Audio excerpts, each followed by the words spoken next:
ಲತೆಗಿನಾದ ದ್ರೌಪದಿ ಕಾಯ್ದ ಕೋಳಲ್ವಾಡೈ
ಇದೆಯಲ್ಲ, ಒಳ್ಳೆಯ ಮಾತಿನಿಂದ ಸ್ಥಳ ಬಿಟ್ಟು ಆದೀತು. ಅಲ್ಲದೆ ಇದ್ರೆ ನಿನ್ನನ್ನು ಕೊಲ್ಲುವುದಕ್ಕಾಗಿ ಹುಟ್ಟಿ ಬಂದವ ನಾನು. ಸಾಯುವುದಕ್ಕೆ ಕ್ಷಣ ಲೆಕ್ಕ ಹಾಕು. ಕೆಟ್ಟ ಮಾನಕ್ಕೆ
ಯಮನ ಇಷ್ಟೊತ್ತಿಗೆ ಅವನೇ ಬರ್ತಾ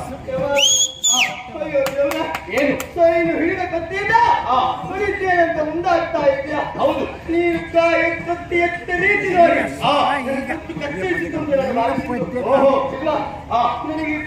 ತಪ್ಪಿನ ಅರಿವಾಗಿದೆ.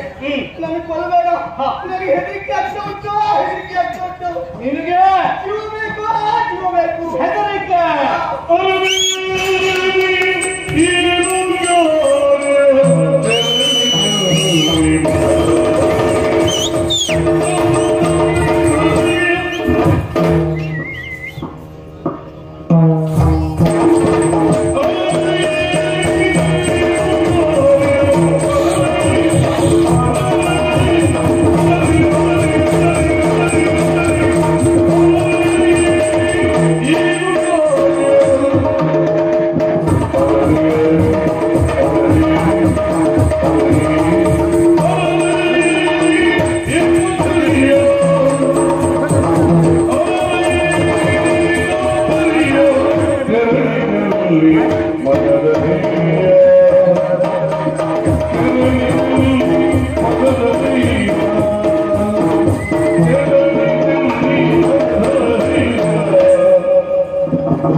ನಮ್ಗೆ ಬದುಕಬೇಕೆಂಬ ಆಸೆ ಆಗ್ತಾ ಉಂಟು. ಓಹೋ, ಹಾಗಾಗಿ ಏನು ಏನು ಅಭಿನಯ ಮಾಡಿ ಕೊಚ್ಚಿ ಎತ್ತಿದ ಹಾಗೆ ಆಗ್ತದೆ. ನಿನಗೆ ಹಾಗೆ ನಂಗೆ ಹಾಗೆ ಭಾಸ ಆಗ್ತಾ ಉಂಟು. ಕಾರಣ ಏನು?